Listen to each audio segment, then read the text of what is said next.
One of the biggest things you gotta do with rotary engines is ensure that they stay cool. That's both with intercooling, radiators, all that stuff, but another one is for the oil. Now, we have two Setrab 25 row oil coolers that we're gonna be utilizing on the RX7. That is from a kit that I had built prior, but I wanna revamp that kit a little bit and make things a little bit cleaner and make it all just better, because I'm all about it. If we're redoing it, let's make it better. This is a lot of what we have for the oil cooler kit. We are gonna be using an improved racing oil cooler thermostatic switch. We were using a Mocal before, which ironically enough is this one. We're not going to be using that. This one fits the theme of the build a little bit better, and the guys over at Improved Racing sent us over their thermostatic switch, a whole bunch of fittings, some AN line, and a ton of heat sleeve for this because we want to ensure that these lines stay cool. Thankfully, on these oil coolers, I left the old brackets. We are going to have to sandblast these and powder coat them to fit the theme of everything else that we're doing, but since we have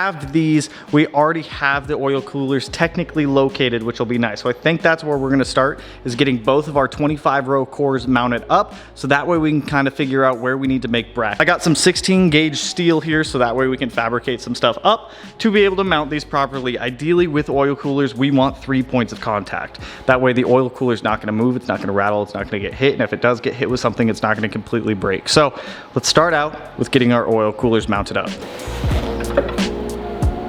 Here, come install this oil cooler for me.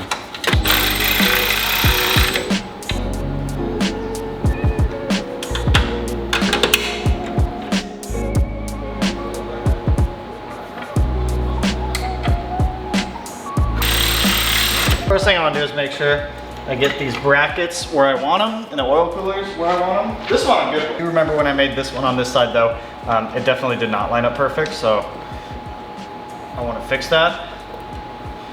So I want to bring this guy up.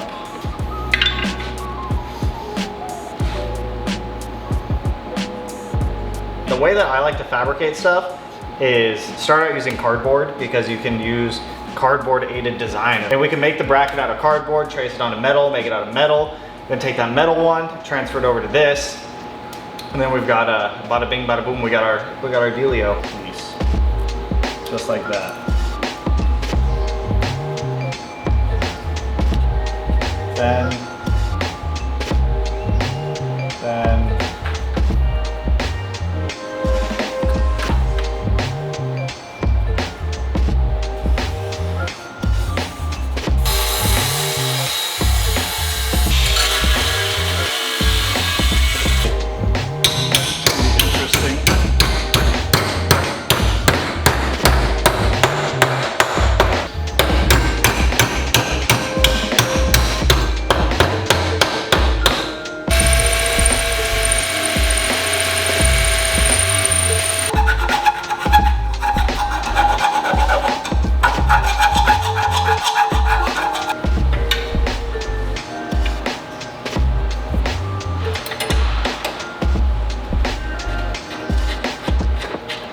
this is golden. I'm gonna trim off the excess there, and we've got our second bracket made, and then we're just gonna try to figure out one quick one from here to like up there. I think I actually already might have some.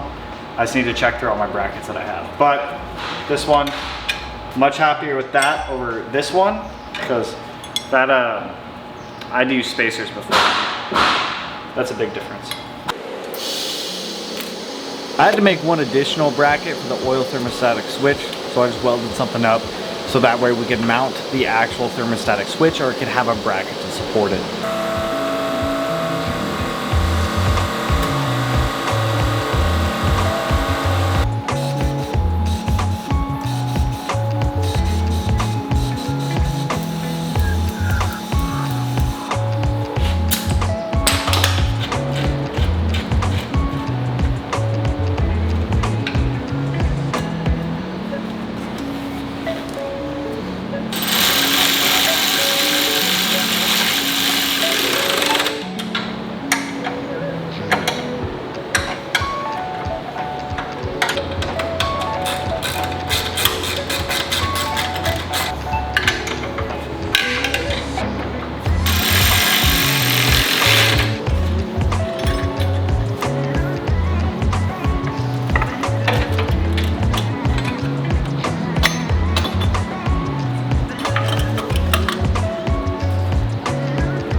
coolers are fully mounted up. All of our brackets are powder coated to match everything else that we got going on in this engine bay, and they are sturdy. 3 points of contact is really what I like to do for this stuff to try to keep it as secure as possible. This first oil cooler, I actually have a fan on this, and we need to wire that up still before we finish the car. That is mainly just there to kick on as a precautionary. I do have an oil temperature sensor hooked up here, so that way if oil temperature is too hot and we are beating on the car, we can pull off, let this fan, well this fan, will obviously let the oil cool down, but this fan will help just pull air through this oil cooler here to cool the oil. We have our improved racing thermostatic switch here. Now these are kind of nice because these work off of temperature, so once the oil hits 165 degrees, then it's going to allow the oil to come out of the engine here, go through here, go through the oil coolers, come back up through, and then return up to our housing up there. And then this little bracket here from JP3, this is a big problem on rotaries with oil cooler kits like this where they hook up directly to the front cover here.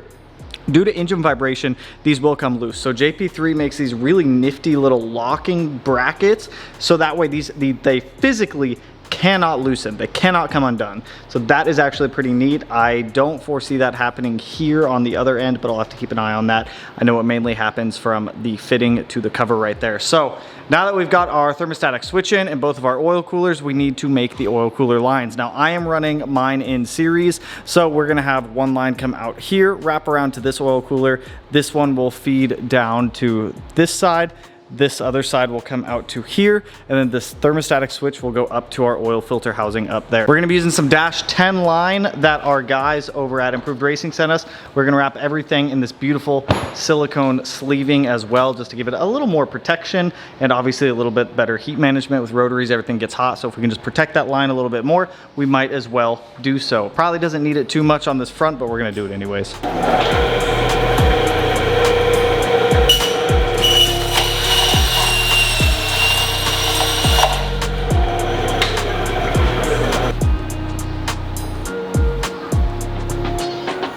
One hose all made up. I personally like to safety wire my hose down just so that way it's not going to slide around on this too much. Plus nice little added piece of security. From the oil cooler back up to the oil filter housing. Honestly, I'll probably put a crush washer on this, one of our fancy ones. Yeah.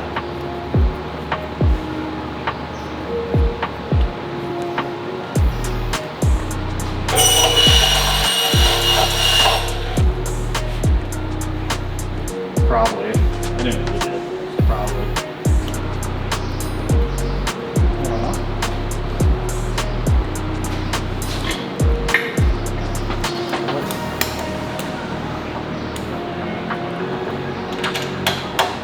So we're about 2 days in the future. I had to go to Spokane yesterday to pick up a STI driveline for a car that I'm doing a swap on.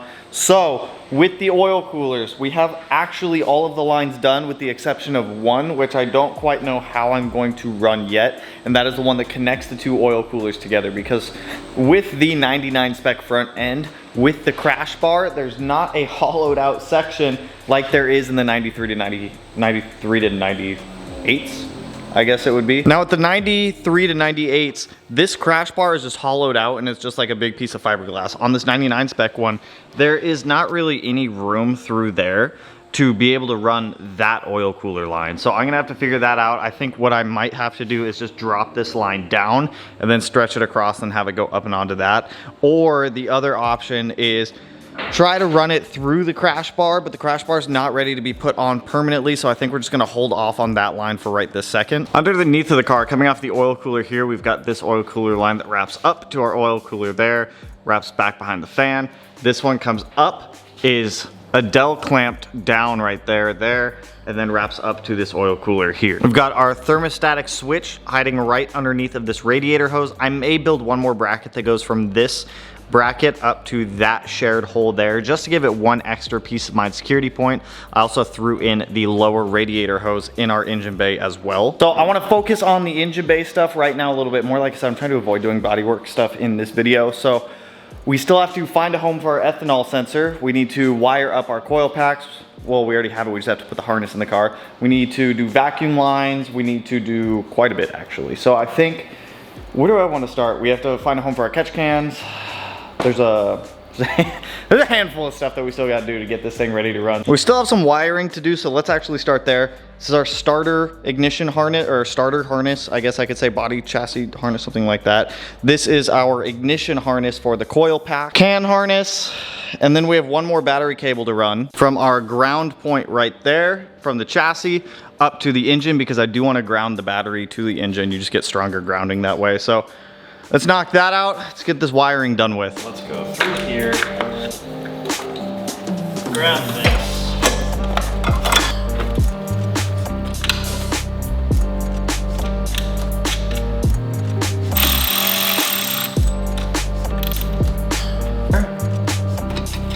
Put the starter guy on.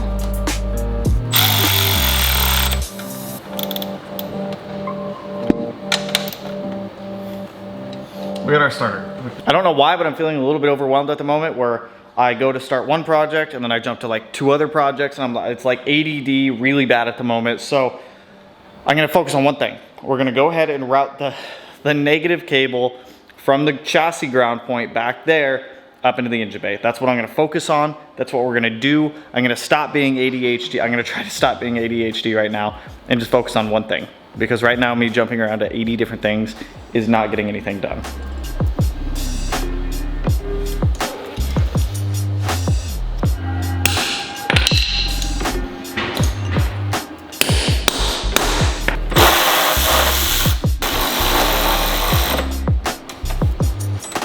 Just like that. I'm just gonna run it up like so. Next to the bins here.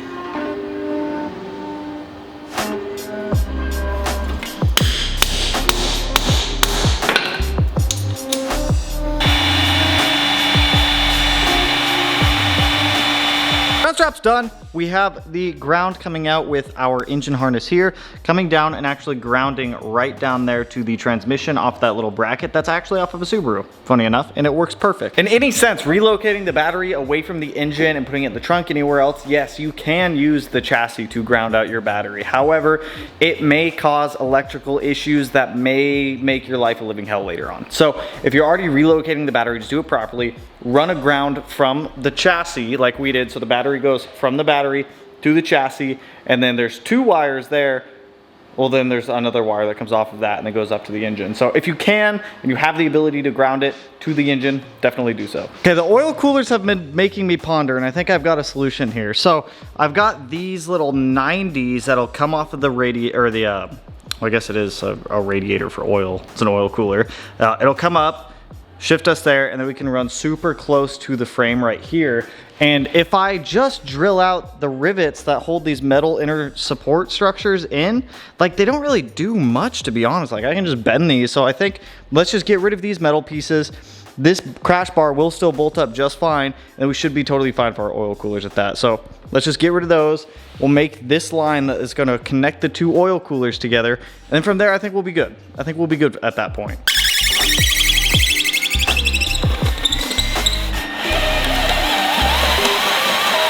Now this piece should come out. Look at that. There's that one. 2. You should come out. How are you? Oh, piece of tape. There we go. That's it. Do we have clearance?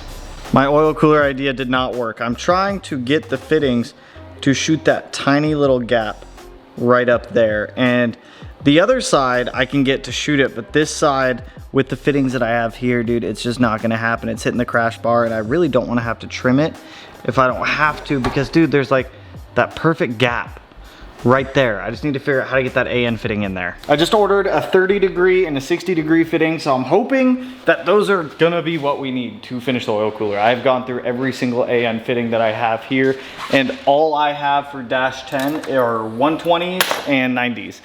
And none of them work. I have a old 45 that's broken, and I test that. not gonna work either. I'm done messing with the oil coolers for right now. We're gonna go ahead and get this harness dealt with. This is for our coil pack. So I'm kind of disappointed with Rywire, to be honest. I figured if I bought a full kit, I'd get everything that came with it, and they never gave me the bracket for this fuse box harness, which kind of sucks. So I just had to buy an entire one of these fuse boxes to get the bracket.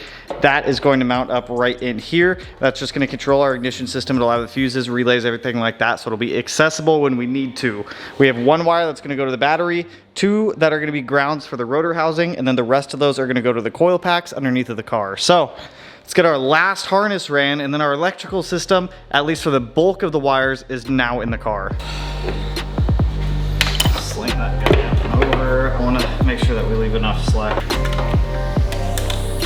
This, I'm going to tuck back behind these guys.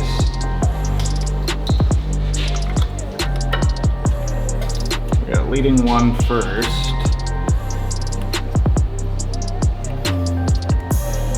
Leading one.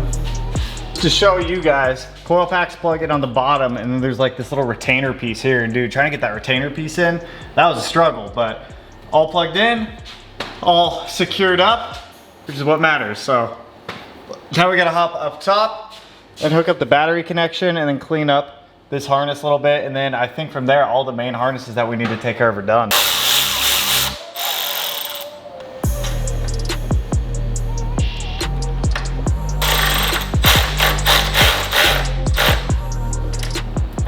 Now, while we were doing some wiring, I figured we'd reallocate one of the connectors we're not using for coolant pressure in the car, because it's just a good additional piece of information to be able to provide to the ECU.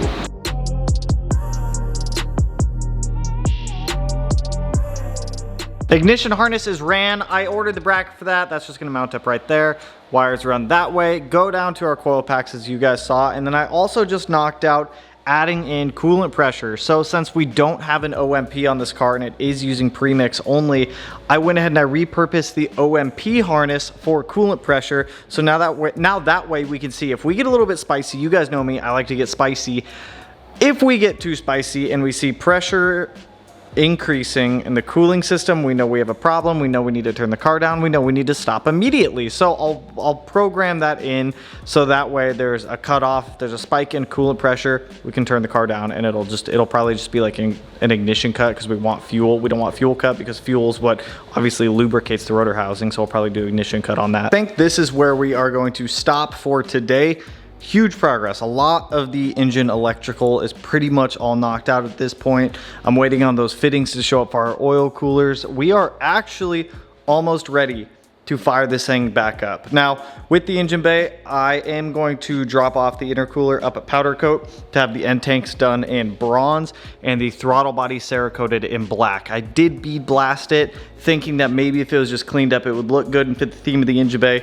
It does not. Tomorrow, our glass guy comes out, so we're gonna get our windshield installed as well as the back glass transferred over from our old hatch sitting back there in the corner over to our new hatch here. Once the glass is in, we can actually start reassembling a lot of these interior panels. I also need to start wiring up our fuel pumps right here. I have the relay box just kind of sat in there, but I'm gonna mount it there so that way I can still access that relay box through the paneling when we do need to pull a fuse, swap a relay, anything like that. I saw some people asking what is going on after the RX-7 is done. I'm gonna enjoy this car. We're gonna take this car out, do some racing with it, have a lot of fun with it. After this is wrapped up, we are starting on a 2.5 RS 05 STI swap. So we have an IAG engine here and a ton of IAG goodies.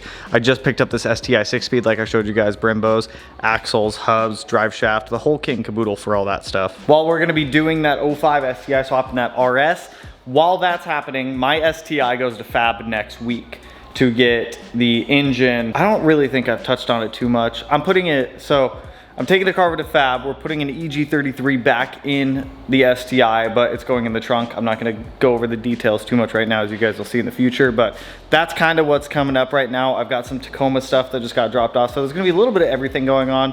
The 911, I just need to fix that and get it working for some reason. It's just not cooperating. But my primary focus, 98% on the RX7 right now, because I want to get this car 100% and I want to be able to enjoy this thing before summer's over, which if we keep on with the pace that we're keeping on, we should be able to do that. So with that, that's all I've got for you guys on this one. Once again, huge shout out to the guys over at Improved Racing. I will link them down below for shooting over that thermostatic switch and a whole bunch of other goodies that they had sent. So if you guys like the video, you know what to do. Go and hit that like button, turn it black, blue, green, yellow, purple, silver, sight, and whatever color it turns for you. And if you're not already subscribed to the channel and you want to be able to put it in one of these corners, no idea which one quite yet. But with that, I will catch you guys in the next one. So peace out, homies.